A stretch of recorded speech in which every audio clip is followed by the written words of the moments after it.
మా సార్ 4 రోజుల నుంచి అడుగుతుంటే సెలవు ఇవ్వలేదు, సెలవు ఇచ్చేశారు. ఇప్పుడు నైట్ షో చూద్దామంటే ఇక్కడ లేదు తెలంగాణలో.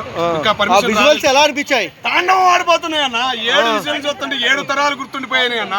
మా ఎన్టీ రామారావుని బాలయ్య తాండవం అన్న, తాండవం ఆడిపోతుంది. జై బాలయ్య అనిపిస్తుంది అన్న. అంటే క్లైమాక్స్ సీక్వెన్స్ లో బద్దలు కొట్టారంటున్నారు. కొట్టాడన్నా, సోలం దించితే దిగింది చూసావా? అది చాలన్నా. ఎవరికి దిగింది? ఎవరు? ఎదురు శత్రువులకే, పాకిస్తాన్ శత్రువులకే. ఇన్నాళ్ళు హిందీలో తెలుగోడు దెబ్బ ఏందనేది హిందీ భాషలో అర్థం కాని పాకిస్తాన్ వాళ్ళకి చూపిపోతున్నాడన్నా.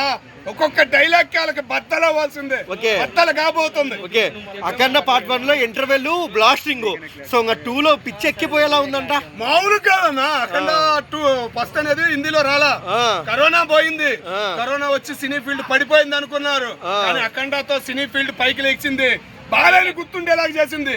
ఇప్పుడు ఈ అఖండ 2తో చరిత్ర రాయిపోతున్నాడు అన్న. ఒక డైలాగ్ చెప్పన్నా బాలయ్యది.